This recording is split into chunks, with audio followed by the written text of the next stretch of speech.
Hey guys, welcome back to the channel. Today I was going to talk to you about what it's like having a small YouTube faceless channel. So for the past week, my views have been dropping.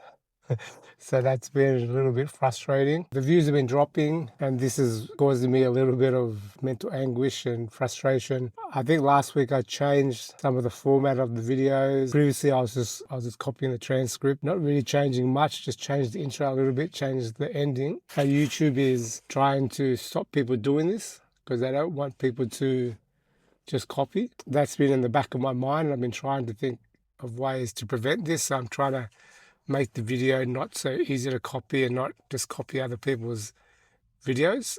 I actually got AI to write me some scripts for the past couple of days. There's this camera just won't stay still.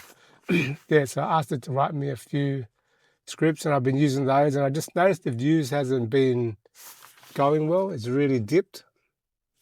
So just want to talk to you about like the lessons that I've learned from this past week. So the first lesson is to manage your emotions as a content creator, especially a small YouTuber. So if you ever start or if you are one, just understand it's a roller coaster ride. It's not plain sailing. Because I'm pushing out a video every day for this YouTube channel. Some videos will go well. Like I said, like some go over 20,000, 50,000 views. So those periods you feel on top of the world. You're getting daily revenue, you're feeling good.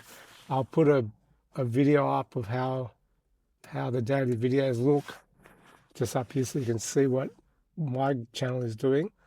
And as you can see, the daily income I've got fluctuates. Sometimes I get 100, 120, 150 US dollars a day. And recently I've been only getting, 50, 60 US dollars a day. So, and because of that, I think you need to be able to manage your emotions and you need to be able to understand this is part of the process and not expect it to be always plain sailing. So obviously you might have a goal, because for me, my goal was obviously first get to 1,000 subscribers, get monetized, and then you can advertise. And then once that happened, I started to think, okay, I can actually do this. I can actually make money from this channel. And then, then once I started to make money, once I got to $100, $150 a day, US dollars a day, I was thinking, oh, I'd like to get this all the time, because if I can get this all the time, I could make nearly $200 Australian dollars a day. And that's not too bad. That's like 1,400 Australian dollars a week. So I thought that's not bad for not doing much work, and I could start to save. So obviously that's my next goal. So my next goal was trying to make $100 a day. And I was doing that for about 2-3 weeks in a row. And because I said, I don't know, there's something with my personality, with my brain, where I'm always trying to improve, always trying to get things better. I'm just going to pause it because it keeps sliding. I need to fix my phone up. Okay, hopefully I fixed it up. Hopefully it'll stop sliding now. So yeah, so that was my next goal, make $100 a day. And I was doing that for about three weeks and I was feeling good. But my mental state and my mental thing is I get bored and I want to improve it. So I started to experiment with some things and try new things, and it tanked. My views are dipped straight away. So I think the lesson learned, there's obviously, the first lesson was manage your mental state. The second lesson is, if you have something that is working, don't change it. Don't change it too much. Like, do small changes, but don't change it too much. This is if you've got a faceless YouTube channel. Like, even who I watch other people who just talk to the camera, they pretty much keep it the same. They just film themselves in their room, they sit in front of the camera and they just talk. They just talk, and so they don't change it much. So that obviously is working for them. So I think it's your viewers expect that kind of format. So when they see it, they just are familiar with it and then they watch it. But then once you change a little bit, they might go, oh, that seems a bit weird. So that's the second thing, is don't change it too much. If you're on something that's working, then just use that and then forget about it, especially if it's a faceless YouTube channel, because I'm mainly talking from for Faceless, because that's my experience. That's where I've got experience from. I notice whenever I have changed things up, my viewership has gone down usually. But when I did change it, especially the thumbnail, to get my YouTube from just say 2,000 to 6,000 subscribers, I had to make that change because it was tanking really bad.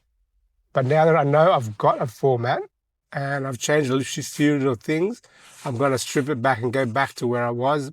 Not exactly, because I want to have a certain different style. So there's a few things I'm going to take away that I added, and then hopefully it will grow. So that's the second thing.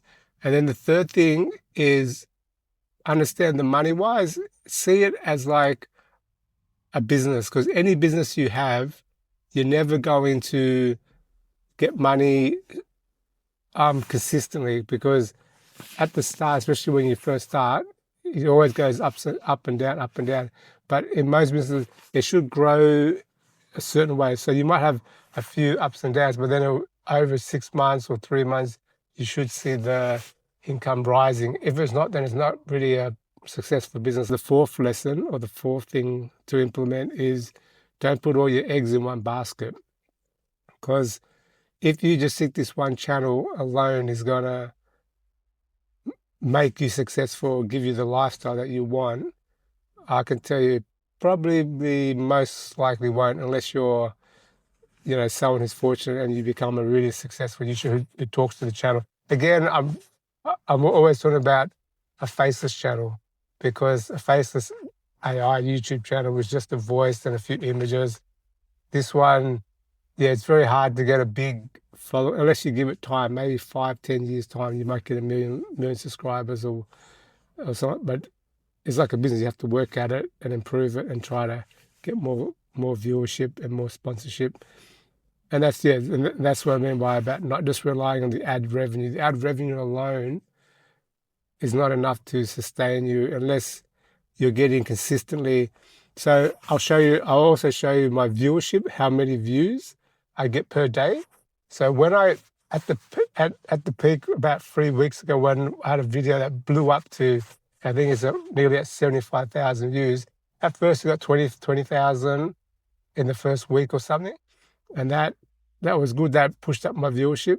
But the advantage was as it was getting more views over the past 3-4 weeks, each day it was getting just say 1,000, 3,000 views a day, and then I'd keep putting more content out each day, and that would get 3,000 or 5,000, and that all builds up, because what happens is when YouTube calculates the daily viewership, and based on your daily views, it's going to calculate how much money it gives you for the revenue. Now, another thing is that not all the videos are equal. So sometimes a video will pay you just say $20 per 1,000 views, and then you might upload a video the next day and that will only pay you $12 per 1,000 views. So it's not equal. So each video is not equal, but overall what it does, it calculates all that money for that day, and then it puts it all together, and then it gives you a total. But for me, I've realized if I can get around 6,000 to 8,000 views a day, that will get me to roughly $80 or $90 US, and that's roughly $100, $120 Australian, and that would, suit my goal. And before, I was at my peak, I was getting 15,000 to 18,000 views, and then it dropped down to 10, and then it dropped down to 8. Then it dropped down to 6, and now it's around 4,000. So again, that's something as a YouTuber you have to deal with, and you have to figure out how to maintain that consistent viewership. And what I have learned this week is that if your own subscribers aren't watching the video, then the YouTube is not going to push it out as much. And I think that's where I made the mistake, is because I changed it up. The subscribers that watch regularly weren't happy with it. They must have thought, oh, this is different and he's trying too hard, or this is not why I originally watched his content. It's been a fun process. It's a learning process, and I'm going to keep going. I have plans to start 2 more YouTube channels. One of them is going to be a kind of science and investing based one, but on shorts, because like I've been doing long form, but I want to try to do short form. And again, I'm going to be using all AI. So I've got a few ideas and finalized the format of the video and the style of it, the look of it. And once I have that kind of formatted and uploaded 1 or 2 videos, I'll show you that channel and I'll record the process so you can follow along and see what it's like for someone to start a faceless YouTube Shorts channel, just to see if he can get subscribers from it. Yeah, just so you can see what it's like, because I don't see anyone doing that. I've watched a lot of videos where people talk, oh, I did this video, I did this technique, and I copied this, and I did this, and I got $100,000 from this YouTube Shorts channel. And I think, how do I know you got it? Because I don't see the process. You're just showing me the end result. So I'm going to show you the process from the start to the end, and then hopefully you enjoy it and you follow along and you learn something and we can support each other. So that's the main thing. But yeah, that's it for today. Today's a little bit rainy here where I live, and usually I'll be walking and filming, but today I thought I'd do it in the car because I was worried that the rain would wreck my phone and my equipment, because last video I filmed on the GoPro, but I'm not as good at editing the GoPros. Like the footage, I still need to color grade better. So I thought I'm just going to use the phone because the quality on the phone is a little bit better, and I don't need to color grade. So yeah, and then obviously it's raining, so I thought I'll just do it this way. But yeah, hopefully if you enjoyed this video, like and subscribe for more content about what it's like for someone to faceless YouTube channel and to try to build it up so that they can live that remote lifestyle, traveling the world and just using their YouTube channels for income. Thanks. See you in the next one.